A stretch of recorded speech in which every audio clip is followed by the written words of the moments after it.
Olá, boa noite, lindeusas. Estamos aqui hoje para mais um papo reto com a Vá. E o que vai ser hoje, hein? Vamos ver? Hoje o que eu venho falar com vocês é a ideia, né, do chega de mimimi.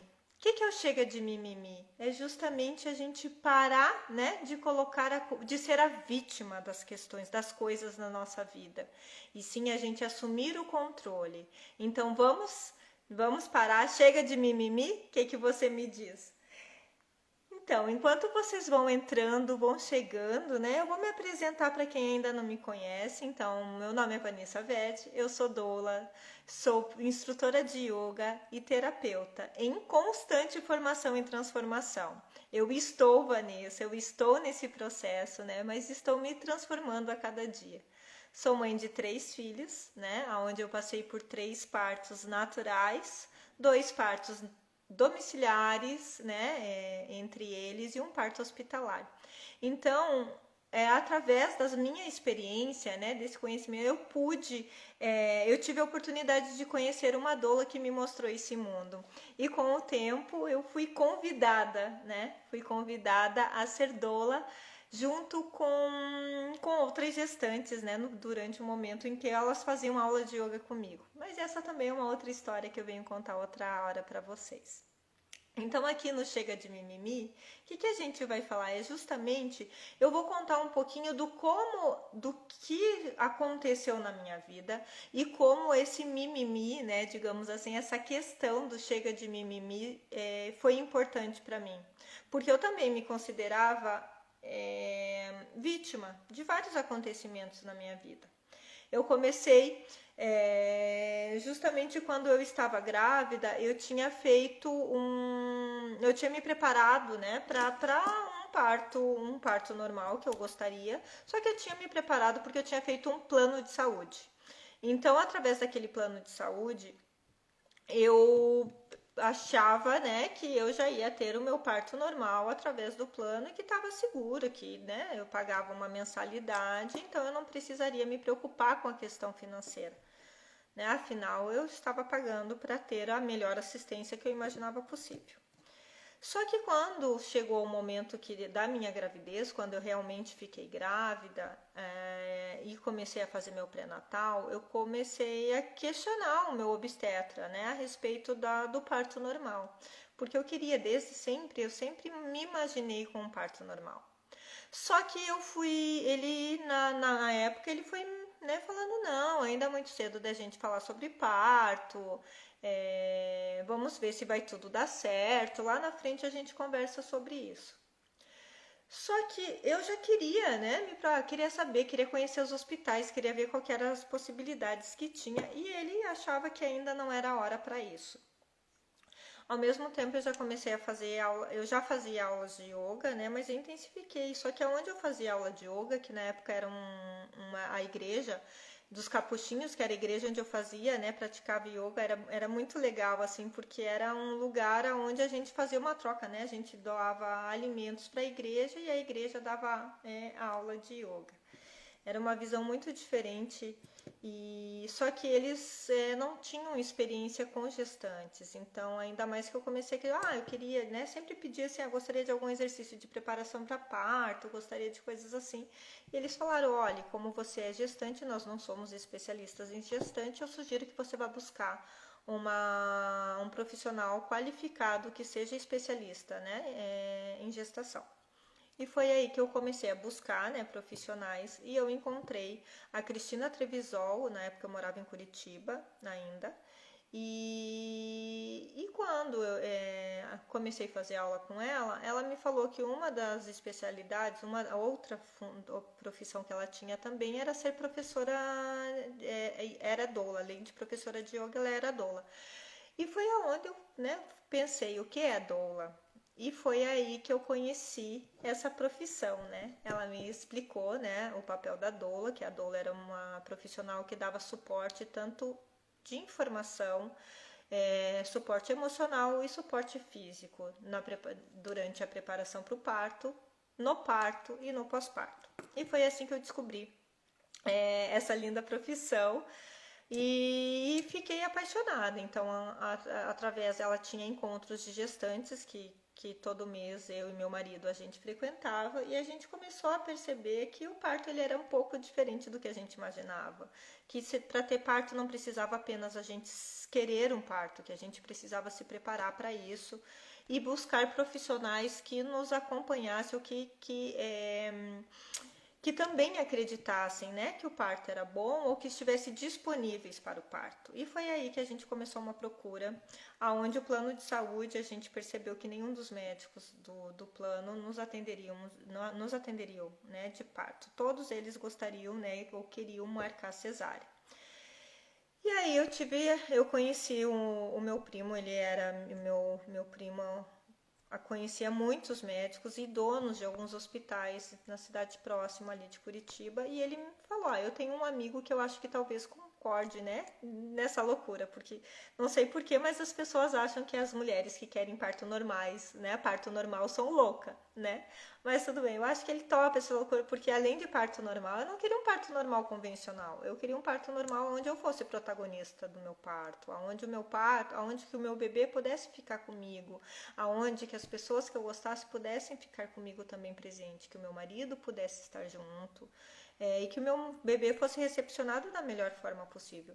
Então, aí eu conheci esse médico e conversei, falei a respeito de tudo isso, eu até brinquei para ele. Eu quero que de preferência você só fique de longe olhando, mas que nem encoste a mão em mim, que nem seja preciso, né, encostar. Ele só dava risada e ele topou.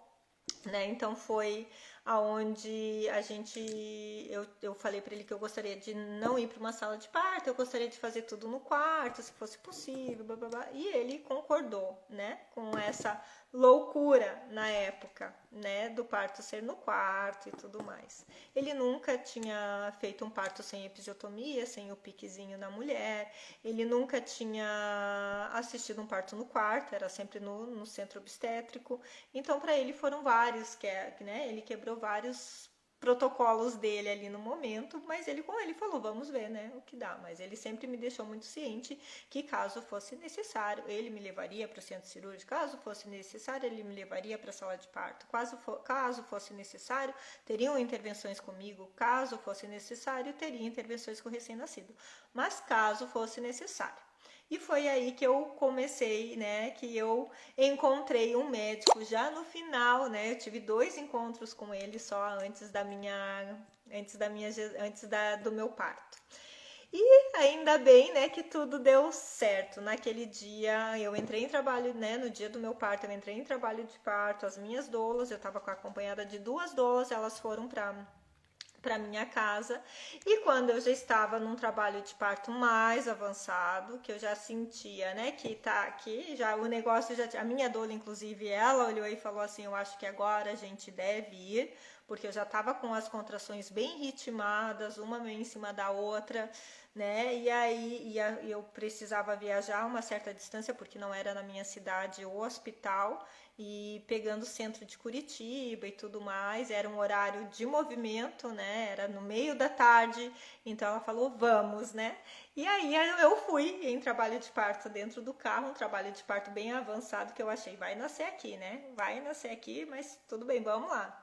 E o meu marido, minha mãe vindo num outro carro, eu levando tudo que eu imaginei. Levei bola, levei som, levei...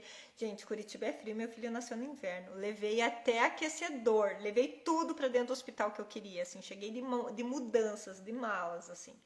E quando eu cheguei no hospital, eu já estava em trabalho de parto. Eu já estava em trabalho de parto avançado, digamos assim. Já estava em trabalho de parto ativo, né? E eu com a minha bola, né? Onde eu ia, eu levava a minha bola e ficava ali, porque eu não queria me separar dela, né? Porque era algo que me dava um alívio, né? Me trazia um alívio de dor.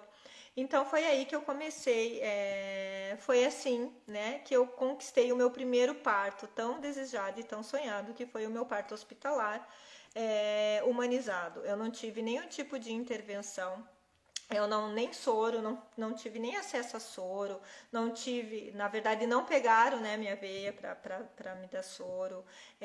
Eu fiquei livre para me movimentar, eu usei o chuveiro que eu precisei, usei a bola o quanto foi preciso,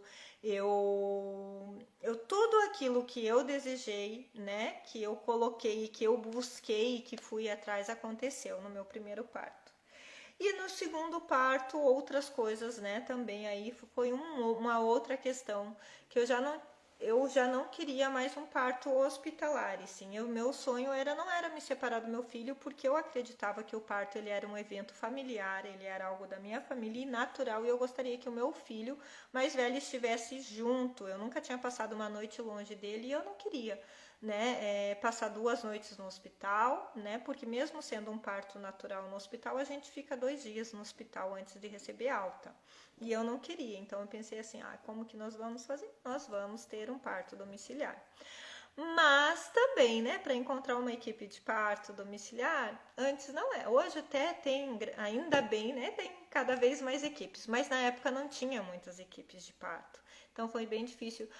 Eu consegui uma médica obstetra, que me acompanhou no meu parto domiciliar. Mas na época, gente, é aquela história. Por que eu tô colocando aqui o chega de mimimi? Porque em todos os meus partos, e depois no terceiro parto, aqui em Francisco Beltrão, também sem equipe e tudo mais, eu não fiquei, se eu ficasse lamentando, porque o meu plano não atende, porque eu não tenho uma equipe de parto domiciliar, ou porque se eu ficasse como a vítima da situação, de que não dava, de que que não tem médico no plano que vai atender do jeito que eu sonho, que não tem, né, todas as questões, eu ter ido para uma cesárea já lá na primeira situação, já na primeira gravidez, né? Eu teria ido junto com o meu obstetra querido, que eu adorava, que na verdade na época era meu ginecologista, eu adorava o meu ginecologista, que também era obstetra, mas eu não sabia na época que ele não fazia parto normal, que ele só atendia com cesáreas agendadas. Eu não sabia disso na época. Então, mas eu adorava ele. Eu fiquei muito triste de não poder ser ele na época. Depois que eu fui entender como funcionava a questão obstétrica. Só que eu poderia ter me acomodado e, já que eu confio nele, vou ficar com ele. Mas não, o que eu fiz? Eu fui em busca, eu encontrei profissionais. E assim, gente, quando a gente quer algo de verdade, o universo ele vai mudando, ele vai, né? Quando a gente quer mesmo, as pessoas certas elas entram na nossa vida, os profissionais certos entram na nossa vida, as coisas acontecem, o universo ele vai conspirando a favor. É uma questão mesmo energética, né? De energia, a gente vai atraindo pra gente aquilo que a gente acredita e aquilo que a gente quer e aquilo de verdade a gente quer. Eu brinco que é como se o universo ele vai testando, né? Ele vai testando a gente para ver, você quer de verdade? Ele coloca uma pedra lá no caminho. Então tá, vamos ver se você quer. Tem um obstáculo agora aqui. Você quer? Então passe por esse obstáculo. Agora vem outro. Passe por esse outro obstáculo. Agora vem outro. E assim por diante. Assim em relação ao nosso parto, assim em relação à amamentação, assim em relação a várias coisas que a gente quer na nossa vida. Assim funciona com os atletas. Não é também com os atletas? Quando um atleta, ele quer, né, atingir, ele quer ser um atleta top, o que ele vai fazer? Ele vai treinar muito e ele vai ter vários desafios no meio do caminho dele, mas o que ele vai fazer? Ele vai continuar treinando, ele vai continuar buscando, ele não vai desistir no primeiro desafio. E o que eu digo do mimimi é isso, é a gente não ficar como vítima, oh meu Deus, eu não tenho então, coitada de mim, eu sou vítima do sistema, eu sou vítima porque o SUS eu tenho que ter no SUS e daí eu sou vítima dos profissionais. Não, nós não somos vítimas, nós somos responsáveis por tudo de bom ou de ruim que acontece na nossa vida. Então, se você conquistou algo na sua vida, é por mérito seu. E se você não conquistou, também é por você. Então, por isso que a gente tem que olhar para dentro da gente e avaliar isso, até onde eu quero alguma coisa e eu realmente quero pagar o preço para essa coisa, porque é muito bonito a gente olhar, né, a graminha do vizinho bem verdinha, mas e o que aquele vizinho está fazendo para manter aquela grama verde, né? Qual é o trabalho, quanto ele está adubando, quanto ele está molhando, quanto ele está dando de atenção para aquela grama ficar verde, né? Então é fácil a gente olhar para o lado e ver, ó, não, eu quero aquela vida, mas a gente não quer pagar o preço para ter aquela vida, a gente não quer pagar o preço para ter aquela grama verde, a gente não quer fazer o que é necessário para ter aquilo. Então, mulheres que sonham em ter o seu parto normal, mulheres que sonham amamentar, mulheres que vão, busquem, façam tudo que tiver ao alcance de vocês. E acreditem, e visualizem, e imaginem, existem várias técnicas terapêuticas para nos ajudar também a desbloquear crenças, a desbloquear medos, a desbloquear questões emocionais, coisas que estão, né, incrustadas na gente, que a gente traz, às vezes que nem são nossas, que tá lá, que às vezes é lá na gravidez da nossa mãe, às vezes é lá, né, traz lá de algum antepassado nosso. Então vamos buscar, né, se unir com pessoas que pensam como a gente, que acreditem naquilo que a gente acredite, para que a gente se fortaleça, porque sozinha, né, caminhar sozinha não é muito fácil. Então vamos se unir, né? Porque a gente tá aqui, eu tô aqui, né? E outras tantas mulheres que também participam dos nossos encontros, das nossas lives, dos nossos cursos, dos nossos projetos. Todas elas também estão com um objetivo em comum. Mas para isso, você precisa deixar de achar que é vítima de um sistema, deixar de achar que que não é para você, ou que você não merece, ou que você nunca dá certo, ou que, sabe? E assumir o controle, e assumir a responsabilidade. Então hoje era isso que eu queria trazer um pouquinho, sabe? Porque eu vejo muitas questões acontecendo, muito vitimismo, muitas mulheres se colocando como vítimas, e a questão do parto, ou a questão, ela não é só ali no parto, é uma questão que vai refletindo no decorrer da nossa vida, é uma questão que se reflete, né, o tempo todo. Então fica aí, né, esse bate-papo hoje, na verdade, esse papo reto mesmo, não foi nem um bate-papo, foi um papo reto mesmo, daquilo que eu vivenciei, que eu vivencio em várias outras questões da minha vida, e que eu sei quantas vezes eu me coloco como vítima também, e eu não e quando eu me coloco como vítima, eu não consigo, não conquisto aquilo que eu tanto desejo. Então é importante a gente olhar para nós, olhar para dentro da gente, saber o quanto a gente se limita por nos colocar como vítima e o que a gente pode fazer para mudar isso. Então, Vanessa, eu tô aqui me colocando à disposição para te ajudar a sair desse papel de vítima no que for em relação ao seu parto, em relação à sua amamentação, em relação à sua maternidade, tá bom? Eu tô aqui. Então, o que você precisar, conta comigo, tá? É esse o meu papo reto de hoje e estou aqui para o que você precisar. Ó, um beijo no coração de vocês e boa noite.